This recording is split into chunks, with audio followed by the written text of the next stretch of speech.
भाद्र कृष्णाष्टमी का सुंदर दिवस आ पहुंचता है, जिस दिन बड़ी आनंद से देवकी जी का तेजस अद्भुत हो गया है और यही माहौल चारों तरफ बन गया है। ऐसा लाइव अरेंजमेंट तो करोड़ रुपए खर्च करके नहीं हो सकता हमारे।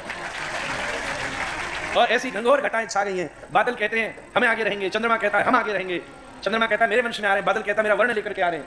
और इसी प्रतिस्पर्धा में खूब खूब घिनी घिनी बारिश शुरू हो गई है, घनघोर घटाएं छा रही है महाराज। और बड़ी विनम्रता से देवता खड़े होकर के प्रार्थना करते हैं, सत्यात्मक भगवान आप प्रकट हो। तुरंत जैसे ही रोहिणी नक्षत्र व्याप्त होता है उसी समय चतुर्भुज रूप में भगवान सामने खड़े होते हैं। तब सुंदर डलिया में लाल को लेकर के हथकड़ी बेड़ियां खुल गई, पहरेदार सो गए और लेकर के ऐसी घनघोर बारिश के नीचे चल रहे और शेष ने लाला को ढक लिया है और जमुना जी पार करके दिव्य गोकुल में श्री वसुदेव जी पधारे हैं और चुपचाप पर्दा के पीछे रखी डलिया में सुंदर भाव से लाला को लेटाया है और लेटा करके ले गए। अभी किसी को पता नहीं है, उधर कन्या ने रोया है तो उधर से कंस ने पूतना को बाल घात की आज्ञा दी है, उसको तैयारी कर लेने दीजिए। और जैसे ही सवेरे का सूर्योदय होता है रोहिणी के नेत्र खुलते हैं और वो तुरंत पर्दा हटा देते हैं।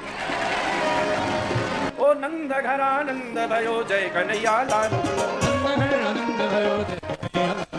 नंद घरानंद भयो जय कन्हैया लाल।